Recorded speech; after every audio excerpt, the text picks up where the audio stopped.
In this video, we'll start our discussion about file input and output.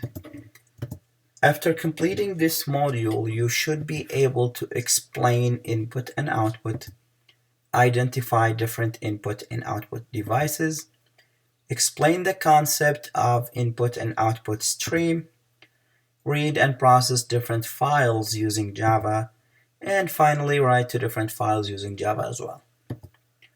Let's start by defining input and output. Input is simply defined as information coming to the computer through keyboard, mouse, scanners, and some other devices. Even touch screens can provide input to the computer. Output, on the other hand, is processed information coming out of the computer through printers, screens, and speakers, and so on.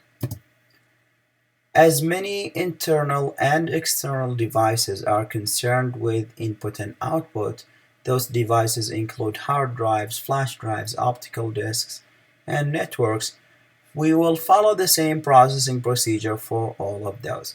So the processing will be done by the CPU and then stored in either random access memory, which is the RAM, or some other storage unit.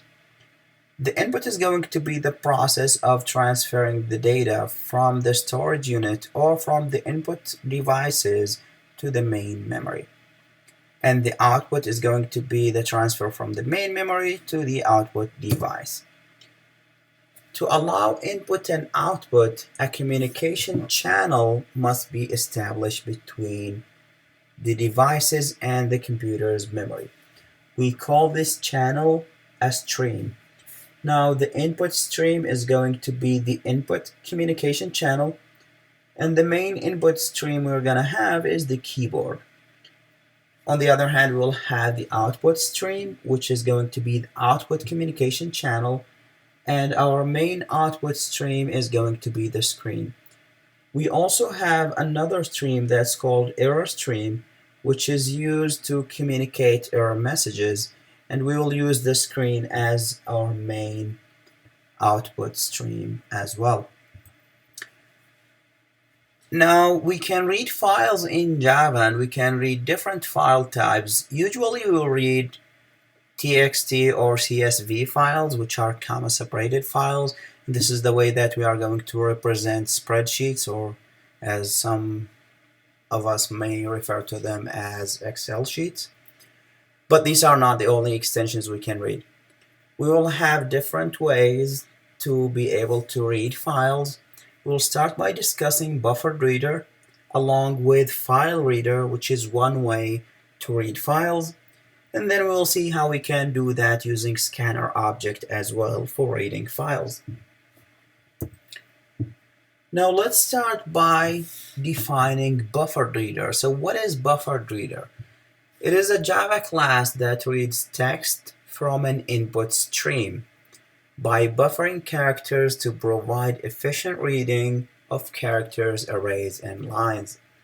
We will be using some of the class methods. So we have the read method if you want to read a single character. We have the read line if you want to read a line of characters. And we have the close method to close the stream. Now, to be able to use BufferedReader, you need to import a BufferedReader from java.io.bufferedreader. And we will usually use this in combination with FileReader object, which will read the data from the file and will return the data in byte format. So what is FileReader then? FileReader is what allows reading a file as a stream of characters because we need an input stream. FileReader also needs to be imported, and we can import that from java.io.filereader. The general syntax of creating a FileReader object is going to be FileReader, and then we need to assign a name for the FileReader equals to new FileReader, and we will pass the following to the constructor. As a string, we will pass the file that we need to be reading. We will pass the file's name along with the file extension. And if the file is not in the same directory, we will have to pass the complete path to that file. I mean by the same directory as our Java file that's going to read the input file. We also need to handle or throw an exception, which is called file not found exception. So this exception is going to be raised whenever the file we're trying to read cannot be found in the specified directory. Now let's see how we can use BufferedReader along with FileReader. We will start by creating an object of FileReader, and we will pass the file to be read to the constructor of the FileReader. We will need to pass the complete path if the file is not in the same directory. And don't forget to handle or throw the file not found exception. After creating the FileReader object, we will need to pass the FileReader object to the constructor of BufferedReader. And the general syntax of this is to create a BufferedReader using the following line: BufferedReader, then we'll give it a name, is equal to new BufferedReader, and we will pass the name of the object that we just created for the FileReader as the argument to the constructor. Again, there is another exception that we need to handle or throw here, which is the IO exception. So let's start by reading a simple file. What I did here is I created a Java class called readTextFile, and currently it has only a main method that doesn't have anything. And what I went ahead and did as well is, in the directory, I'm having my input file. Now if you're using Eclipse, you will place it in the projects directory. If you're using regular command line, you will place it with the code, which is going to be right here. So what I have here is a text file, and if I open this, it just contains 3 lines: first line, second line, and third line. So let me try to read this, and let me make this uppercase as well. Okay, again, what we need to do first is to create a FileReader object. So let's start by creating a FileReader object. So FileReader, and let's give this FileReader a name. Let me call it FR is equal to a new FileReader, and I will need to pass the file that I need to read. And if you recall, the file is called inputfile.txt. It's not showing here, but it's .txt. I can just go and get the info of this, and it's going to show me that it is indeed a txt file. So I will pass it as a string. So it's going to be input file.txt. Now, as you can see, I have an error here because I need to import FileReader, but then I still have another error. If I click on this, it is going to ask me to either throw the exception or handle the exception using try and catch. I will surround it by a try and catch block to handle the exception.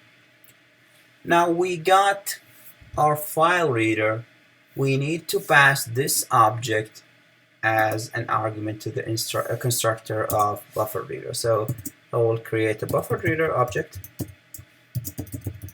and I will call this br is equal to new BufferedReader.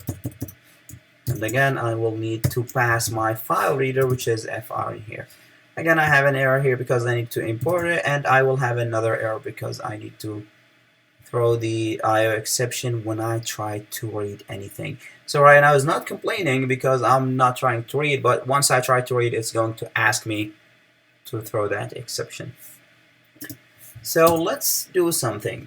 String line is equal to br.readLine. Now I got the error because I need to handle the IO exception, which is right here. So I can go ahead and print out my line. So print line, and let's try to print out this. I got first line. But if you recall, I have more than one line. So what I need to do is I want to loop over the file to print the lines one by one. I can do something in my while loop, which is assigning this part in my while loop and then printing it out. So let's see how this is done. I will end this line in here and I will cut this. So I'll say while, and in my while loop I will double parentheses, and inside the double parentheses I will say while line, which is equal to br.readLine, I have a double equal sign, is not equal to null. I don't need this semicolon, is not equal to null. I didn't put the, yep, so this is how we need to do it. So while what we are getting from the buffered reader is not equal to null, which means, well, I still have some lines in my file because the end of file is going to be null. So I have 1, 2, 3 lines and then followed by a null. So while I did not reach that null part, let me just get this, put it in here, and I will be printing the lines in my file. Now if I go back to my file and let me double click it, and I'll say I just added this line,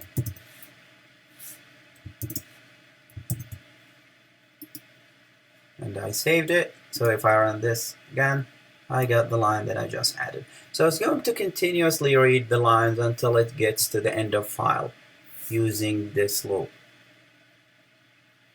And this is a simple way of how to read text files. Now, obviously, as you are reading the text files, you can store whatever lines as a string, and then you can manipulate it however you would like. You can also cast those into numbers and then do some calculation on those numbers.